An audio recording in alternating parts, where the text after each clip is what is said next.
आपको दिल्ली के ओल्ड राजेंद्र नगर लेकर चलते हैं। कल आपने ओल्ड राजेंद्र नगर से मेरी एक ग्राउंड रिपोर्ट देखी जिसमें मैंने आपको बताया था कि यूपीएससी परीक्षा की तैयारी करने वाले छात्र दिल्ली में आकर कैसे एक नर्क जैसा जीवन बिता रहे हैं। कल मैंने अपना पूरा दिन इस ओल्ड राजेंद्र नगर नाम की जगह पर बिठाया था। ये कोचिंग सेंटर्स का हब है। ये ऐसे लोगों का हब है जो यूपीएससी की परीक्षा की तैयारी करते हैं और यहां पूरे इस इलाके में इसी तरह का सारा काम होता है। यानी भविष्य के ये बड़े बड़े सरकारी अधिकारी, भविष्य के आईएएस अफसर भ्रष्टाचार के पानी में डूब चुकी ओल्ड राजेंद्र नगर जैसी जगहों पर अग्नि परीक्षा देते हुए अपनी यूपीएससी की परीक्षा की तैयारी कर रहे हैं मजबूर होकर। कल मैंने आपको दिखाया कि ये छात्र आपके घर के बाथरूम से भी छोटे कमरे का 10 से 15 हजार रुपए महीने का किराया देते हैं, जबकि इस तरह के ज्यादातर पेइंग गेस्ट वाले कमरे गैर कानूनी हैं। उनमें ना तो कोई सुविधा है, गैर कानूनी अलग हैं और ये उनकी जान के साथ खेल रहे हैं। इनमें ना तो फायर का एनओसी होता है, ना एमसीडी का लाइसेंस होता है ज्यादातर के पास, और इन जगहों पर छात्रों से बिजली और पानी का भी दुगना बिल वसूला जाता है। इसके अलावा जिस कोचिंग सेंटर में छात्र पढ़ते हैं वहां कम से कम 2 लाख रुपए की फीस होती है, कई जगह इससे भी ज्यादा। इस पर निर्भर करता है कि आपने कौन सा कोर्स लिया है। और इन कोचिंग सेंटर्स में से भी ज्यादातर वो हैं जहां पर अवैध निर्माण किया गया है। अभी जहां 3 बच्चे मारे गए वो कोचिंग सेंटर में भी एक अवैध बेसमेंट चल रही थी जिसमें पानी भर गया, जिसमें 3 छात्र पानी में डूबकर मारे गए। इन कोचिंग सेंटर्स में एक एक क्लास में 300 से 400 छात्र पढ़ते हैं। हर छात्र को पढ़ाई करने के लिए अलग से एक प्राइवेट लाइब्रेरी ज्वाइन करनी पड़ती है और यह लाइब्रेरी भी अवैध बेसमेंट्स में बनी होती है जहां छात्रों की जान हमेशा खतरे में रहती है। और जब ये छात्र खाना खाने के लिए ढाबों पर जाते हैं तो वहां भी इनसे मुंह मांगा पैसा लिया जाता है और बदले में इन्हें घटिया और बासी खाना दिया जाता है। सोचिए कितना बड़ा दुर्भाग्य है कि हमारे देश में भविष्य के आईएएस अधिकारी जो आगे चलकर देश की व्यवस्था को चलाएंगे, आज वो इस भ्रष्ट और अमानवीय स्थिति में जिंदगी के अपने कई वर्ष बिताकर अपनी मंजिल तक पहुंचते हैं और इनमें भी सिर्फ 0.08% छात्र ही पास होते हैं और सिविल सर्विसेज की परीक्षा में 99.92% छात्र कभी आईएएस नहीं बन पाते। लेकिन वो जीवन भर ये जरूर याद रखते हैं कि शिक्षा का ये उद्योग, हजारों करोड़ की ये कोचिंग इंडस्ट्री सिर से पैर तक भ्रष्टाचार के पानी में डूबी हुई है। आज सरकारों से, व्यवस्था को चलाने वाले लोगों से हमारे कुछ सवाल हैं। इस इलाके में सैकड़ों कोचिंग सेंटर्स अवैध बेसमेंट्स में बच्चों को कैसे पढ़ा रहे हैं, जबकि इन बेसमेंट्स में सिर्फ सामान को स्टोर करने की या कार पार्किंग की अनुमति है। इसका मतलब यह कि एमसीडी और स्थानीय प्रशासन रिश्वत लेकर इन बच्चों की जान खतरे में डाल रहा है, जानबूझकर, क्योंकि उन्हें पैसा मिलता है। दूसरा सवाल यह कि पीजी चलाने वाले लोग अपने घरों में अवैध निर्माण करके इस तरह के हॉस्टल्स कैसे चला रहे हैं जहां पर आपके एक बाथरूम से भी छोटा कमरा इन्होंने 10 से 15 हजार रुपए महीने पर किराए पर दिया हुआ है और उसमें कोई किसी भी प्रकार की सुविधा नहीं है। आप जानते हैं इन जगहों पर छात्र पूरे दिन रहकर ना तो पढ़ सकते हैं, ना खाना खा सकते हैं, ना कुछ भी काम कर सकते हैं। इसलिए ज्यादातर छात्र इन जगहों पर, इन पीजीज में सिर्फ रात को सोने के लिए आते हैं और पूरा दिन ये लाइब्रेरीज में जाकर पढ़ते हैं और वो लाइब्रेरी भी अवैध होती हैं, बेसमेंट में होती हैं जहां उनकी कभी भी जान जा सकती है। तीसरी बात, इतनी अमानवीय स्थिति में बाथरूम जितने छोटे कमरों का किराया 10 से 15 हजार रुपए कैसे कोई ले सकता है और ऐसी जगहों को अभी तक सील क्यों नहीं किया गया? फिर वही बात, रिश्वत। और आखिर में जो घटिया क्वालिटी का खाना मुंह मांगे दामों पर इन इलाकों में बिक रहा है, उसे रोकने के लिए फूड डिपार्टमेंट, एमसीडी, स्थानीय प्रशासन क्या कर रहा है? इसका जवाब कोई नहीं। इसलिए आज हम इन छात्रों के लिए पूरे देश के सामने आवाज उठाना चाहते हैं और जिस देश में छात्रों के साथ, युवाओं के साथ बेईमानी होती है, उन्हें लूटा जाता है, उनके साथ धोखा किया जाता है, वो देश कभी आगे नहीं बढ़ सकता। सोचिए ये वो छात्र हैं जो भविष्य में आईएएस अधिकारी बनकर ये बताएंगे कि देश का अच्छा नागरिक कैसे होना चाहिए, देश में ईमानदारी से व्यवस्था कैसे चलनी चाहिए, इस देश के सिस्टम को भविष्य में बदलेंगे। लेकिन अभी ये भ्रष्टाचार में डूब चुके सिस्टम में इतना संघर्ष कर रहे हैं और आज मैं आपको अपनी इस रिपोर्ट का एक अंश दिखाना चाहता हूं ताकि पूरा देश अपनी आंखों से यह देख ले, केंद्र सरकार देख ले, राज्य सरकार देख ले, वहां की पुलिस देख ले, वहां की एमसीडी के जो अधिकारी हैं वो देख लें, वहां के जो लोकल काउंसलर हैं वो देख लें। और अब आप सोचिए, अगर ये सारी बातें मुझे एक दिन में पता चल गई वहां जाने के बाद, तो इतने सारे लोग जिनकी की जिम्मेदारी है ये, जो कि इस बात की तनख्वाह लेते हैं, जो कि इस बात का पैसा लेते हैं, उन्हें ये कैसे नहीं पता चला। इसका कारण एक ही है कि यहां भ्रष्टाचार है, यहां पैसा खाया जा रहा है और हर छात्र के नाम पर हर पुलिस वाला, हर एमसीडी का अधिकारी, हर नेता, हर काउंसलर पैसा बना रहा है। हमारे देश में बड़े बड़े आईएएस कहां बनते हैं और हालत देख लीजिए जरा। ये देखिए सड़क की हालत आप देख लीजिए। ये पीजी का मेन गेट है। हाँ? यहाँ से पानी यहाँ तक रहती है सर। पानी जो है यहाँ तक आ जाता है। हाँ, बिल्कुल। हाँ? पानी यहाँ तक आ जाती है। देख रहे हैं आप, 17 लोग रहते हैं पीजी में। 17 लोगों के ऊपर 2 वॉशरूम है, एक ये है, एक ये है। अब मैं आपको बताता हूं कि हमारे देश में यूपीएससी की परीक्षा की तैयारी करने के लिए जो बच्चे आते हैं वो कैसे रहते हैं। आइए चलो अब जरा पीजी देखिए। अरे बाप रे, देखिए अगर मैं यहाँ खड़ा हो जाऊं सर टीचर्स तो पूरा दोनों हाथ अपने फैला नहीं सकता। ये छोटा सा एक बिस्तर है जिसमें एक व्यक्ति किसी तरीके से, शायद पूरा भी नहीं आएगा। और ये है, और छोटा मोटा आप अपना सामान यहाँ पर रख सकते हैं। और यहाँ पर देखिए, यहाँ किताबें हैं। और इसका 10,500 रुपए आप इसका दीजिए। 10.5 पे कर रही हूँ सर। ये डबल सीटर है, मतलब इसमें 2 लोग रहते हैं और एक जना 9,000 रुपए देता है यहाँ पर रहने के लिए। एक छोटा सा बिस्तर ये है जिसमें, जैसे मैं आपको कह रहा था, मुश्किल से एक जना आ सकता है और एक यहाँ है। बिना खाने के 10,500 रुपए। ये 3 सीटर है। 3 सीटर मतलब इसमें 3 लोग रहते हैं।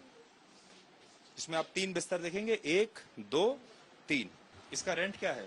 9,000। तो 27,000 रुपए अगर आप देखें तो 27,000 रुपए इसकी कीमत है। आपका पढ़ाई में मन लग जाता है? यहाँ पढ़ पाते हो?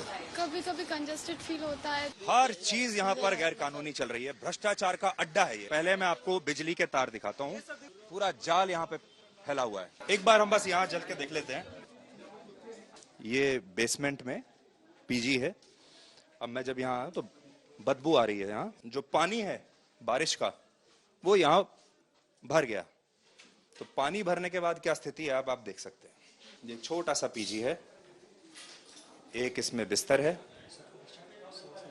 और आपको यहाँ मैं आपको बता सकता हूँ, मुझे सांस नहीं आ रहा है। ये 15,000 का है। यहाँ लगेगा 15-30,000 बोलेंगे। 2 बेड लगेंगे इसमें। तो ये लाइब्रेरी है। सारी लाइब्रेरी लॉक करके बोर्ड हटा के और यहाँ से गायब हो चुके हैं। तो आज एक ऐसी आपको एक अवैध लाइब्रेरी दिखा रहे हैं। बेसमेंट में अलाउड नहीं है। ऐसी यहाँ पर सैकड़ों लाइब्रेरीज हैं और आप पानी भरता है, हम इसी के अंदर पढ़ते हैं, इसलिए हम पिछले वाली बारिश में गए भी नहीं थे। पढ़े हो इस लाइब्रेरी में? 2022 में मैं इसमें पढ़ा था। इसमें इतना पानी भरता है, अगर 5 मिनट बारिश हो जाती है तो घोंटू भर तक पानी। इसका ड्रेनेज पूरा खराब है और इसका फीस 2,500 रुपए लेता है। ये छोटी सी सीट का 2,500 रुपए महीना। तो देखिए ये सारी लाइब्रेरीज जो हैं रातों रात बंद हो गई। और देखिए ये देख रहे हैं ये ताला। अब आप सोच सकते हैं कि अगर यहाँ पर पानी भर जाए, इस एक लाइब्रेरी में कितने 100 बच्चे इस छोटी सी लाइब्रेरी में जो बेसमेंट में यहाँ है, एक ही एंट्री है, एक ही एग्जिट है और कोई दुर्घटना अगर हो जाए तो आप सोच सकते हैं। ये असल में सारी मौत की फैक्ट्रियां हैं। ये मौत की लाइब्रेरी है। इसको भी बंद कर दिया। ये भी एक कोचिंग सेंटर है, बेसमेंट में चलता है। एक ही एंट्री है, एक ही एग्जिट है। ये देखिए। और जब से ये हुआ है उसके बाद ये यहाँ से लॉक करके, लॉक देख रहे हैं आप, लॉक करके सब बंद कर दिया। 500 बच्चे एक टाइम में यहाँ पे अंदर होते हैं। टेस्ट के टाइम में ये लॉक कर देते हैं। मुझे इस बात की हैरानी है, मैं यहाँ 1 घंटा मैंने यहाँ पर बिताया है, 1 घंटा। और 1 घंटे के अंदर मैं आपको सब बता सकता हूँ यहाँ पर क्या क्या गैर कानूनी, पूरा जो नेक्सस है मैं आपको बता सकता हूँ। और मत खाओ भाई, आप तो ही रहो, बस गेट बंद कर लियो, गेट बंद कर लियो। अब ये देखिए, ये जो है पूरा प्लाई से बना हुआ है। हाँ, ये भी प्लाई से बना हुआ है, ये भी प्लाई से बना हुआ है और 10,000 रुपए में ये छोटा सा आपको क्यूबिकल मिलता है। अब देखिए मैं अंदर आता हूँ, ये छोटा सा, ये भी सारा प्लाई है। देखिए अब बड़ा सवाल जो है वो ये है कि मान लीजिए कभी यहाँ पर आग लग जाए, मान लीजिए कभी यहाँ पर शॉर्ट सर्किट हो जाए, यहाँ से बचने का कोई रास्ता नहीं है। मौत निश्चित है, 100% नहीं 200% मौत यहाँ पर निश्चित है। एग्जिट भी नहीं है कोई पीछे, और कोई एग्जिट नहीं है। और ऊपर सर एसी में कोई सीमेंट खराब होता है। और नीचे देखिए पानी, आप ये देखिए नीचे आप देख रहे हैं। आप हम आपसे पूछ रहे हैं कितने देश के हमारे युवा ऐसी जगह रह सकते हैं, पढ़ाई कर सकते हैं, ज्ञान की बात कर सकते हैं। और ये मीटर देख लीजिए आप, ये सारे इलीगल हैं। और इसके मनमाने लगाते से 15 रुपए पर यूनिट, जो कि हम लोग को 3 रुपए यूनिट, हम लोग को सब्सिडी का कोई फायदा नहीं मिलता है। इस मौत के पीजी से अब हम बाहर निकल रहे, देखिए। और एग्जिट में देखिए ये सारा प्लाईवुड है, मीटर, बिजली के तार कैसे बिछे हुए हैं। और मैं आपको गारंटी से बता सकता हूं कि यहां पर फायर का एनओसी नहीं होगा। और सोचिए अगर यहां शॉर्ट सर्किट हो जाए, आग लग जाए, तो यहां से बाहर निकलना असंभव है। आप लोग यहां, आप यहीं खाना खाते हो इसमें? और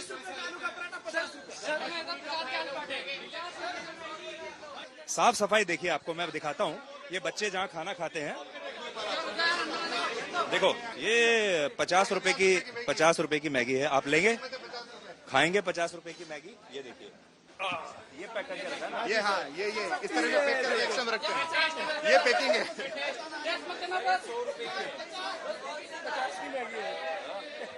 50 रुपए की मैगी है। और देखिए, ये देख लीजिए आप, ये युवा हैं, देश के झूठ नहीं बोलते। ये जरा मैं आपको, ये आपके सारे हाई वोल्टेज तार हैं, कब इसमें से कहां से करंट आ जाए, शॉर्ट सर्किट हो जाए, आप कह नहीं सकते। और ये चारों तरफ फैले हुए हैं, देखिए हर मकान में। और ये जो मकान आप देख रहे हैं ऊपर, ये जो फ्लोर है, हाँ। और एक वो और ऊपर 3 वाला देखिए, ये सारे इलीगल फ्लोर्स हैं, सारे। आपको एक बिल्कुल नया कंस्ट्रक्शन दिखाता हूं। यहाँ पर बेसमेंट तो अवैध है, बेसमेंट में लाइब्रेरी नहीं खुल सकती, पीजी नहीं बन सकता, कोचिंग सेंटर नहीं हो सकते। लेकिन आपको एक नया बेसमेंट जो अभी अभी बना है, पूरा हुआ भी नहीं है, अभी बन रहा है, देखिए इसका एंट्री और एग्जिट आप देख सकते हैं कितना है। मेरा हाथ देखिए, बस इतना एंट्री और एग्जिट है, एक ही एंट्री है, एक ही एग्जिट है। नीचे अगर आग लग जाए, शॉर्ट सर्किट हो जाए, नीचे अगर पानी भर जाए, तो लोग बचकर निकल नहीं सकते। बेसमेंट में आगे अगले कुछ हफ्तों में या तो आपको कोई लाइब्रेरी मिलेगी, या कोई कोचिंग सेंटर मिलेगा, कोई एग्जामिनेशन सेंटर मिलेगा, और या फिर कोई पीजी आपको मिलेगा। रोकने वाला कोई नहीं है। और इसमें अगर कोई बचना भी चाहे तो ऐसी चढ़ाई, सीढ़ियां इस तरह की बनाई गई हैं कि आप, और ये सारा बिजली का मीटर लगा हुआ है, यहां कुछ भी शॉर्ट सर्किट हुआ, सीधा करंट इसमें आएगा और लोग जो हैं ऐसे मारे जाते हैं। और ये सब हो रहा है हमारे देश के युवाओं के साथ। आप उम्मीद कर सकते हैं कि जो युवा, जो छात्र इतने भ्रष्टाचार में रहते हुए दिन रात इस तरह के घर में, माहौल में रहते हुए पढ़ रहा होगा, क्या वो खुद कभी ईमानदार बन पाएगा? तो खुद क्या करेगा, आप सोचिए। और हम अपने देश के भविष्य के साथ क्या कर रहे हैं, आज पूरे देश को सोचना चाहिए। आपने एक शब्द जरूर सुना होगा, लालच। ये वो लालच है जिसमें हमारे देश का हर व्यक्ति आज फंसा हुआ है। ये हो क्यों रहा है? आज अगर आप सड़क पर निकल जाएं तो आपको अपने चारों तरफ एक ही चीज मिलेगी, और वो है भ्रष्टाचार और बेईमानी। आज थोड़ा सा पैसा देकर आप हमारे देश में कोई भी कानून तोड़ सकते हैं, किसी की भी जान खतरे में डाल सकते हैं और पैसा कमा सकते हैं। हर व्यक्ति, हर कोई भ्रष्टाचार के लिए, पैसा कमाने के लिए नियमों को तोड़कर ज्यादा से ज्यादा पैसा कमाना चाहता है। गरीब गरीबी से निकलना चाहता है, middle class upper middle class में आना चाहता है, अपर मिडिल क्लास अमीर बनना चाहता है, अमीर और ज्यादा अमीर बनना चाहता है। और पैसे कमाने की इस होड़ में लोग एक दूसरे की जान का खुलकर पूरी बेशर्मी के साथ सौदा कर रहे हैं। और इसी का कारण है कि हम आपको हमारे देश में सुबह से लेकर शाम तक बेईमानी ही बेईमानी मिलती है। आज आप बेईमानी करके, रिश्वत देकर, किसी की जान खतरे में डालकर कितना भी पैसा आप कमा सकते हैं। अभी जो हमने आपको दिखाया, आपको याद होगा सऊदी अरब में या यूएई में हमारे देश में से बहुत सारे मजदूरों को वहां पर ले जाया जाता है और उन्हें बहुत ही बुरी स्थिति में वहां पर रखा जाता है, मजदूरों को। ये जो स्थिति अभी हमने आपको थोड़ी देर पहले दिखाई, ये बिल्कुल वैसे ही है जैसे कुछ अरब देशों में भारत के मजदूरों को जिस तरीके से ठूस ठूस कर रखा जाता है, एक छोटे से कमरे में 10-10, 20-20 लोगों को रखा जाता है, बिल्कुल ये जो स्थिति है ये वैसी ही है। जब ये छात्र इन जगहों पर रहकर पढ़ते हैं जहां ऊपर से लेकर नीचे तक सिर्फ रिश्वत और बेईमानी का सिस्टम है, इनके कोचिंग सेंटर्स में इन्हें उपदेश दिए जाते हैं। इन्हें बताया जाता है कि ईमानदारी से व्यवस्था कैसे चलानी है। इन्हें भविष्य के आईएएस अधिकारी के रूप में तैयार किया जाता है। जब ये अपना प्रीलिम्स और मेंस का एग्जाम क्लियर कर लेंगे तो इनका एक इंटरव्यू होगा यूपीएससी की परीक्षा के जो अंतिम पड़ाव होता है। उस इंटरव्यू में बड़े बड़े सवाल पूछे जाते हैं, नैतिकता पर सवाल होते हैं, उसमें ईमानदारी पर सवाल होते हैं, व्यवस्था में क्या बदलाव किए जा सकते हैं इस पर सवाल हो सकते हैं। ये कैसे हमारे देश के बहुत ही हमारे जो भावी और ब्राइट ऑफिसर्स बन सकते हैं उस पर इनसे सवाल किए जाते हैं। और सवाल करने वालों को अच्छी तरह पता होता है कि ये बेईमानी के कोचिंग सेंटर से आए हैं। इन्होंने बेईमानी के पीजी में न जाने कितने वर्ष बिताए हैं। इन्होंने बेईमानी की वजह से न जाने कितने साल घटिया खाना खाया है, 50-100 रुपए में एक मैगी खाई है। और फिर इनसे उम्मीद की जाती है कि एक दिन आएंगे, ये सकारात्मक रहेंगे, पॉजिटिव रहेंगे और हमारे देश को बदल देंगे।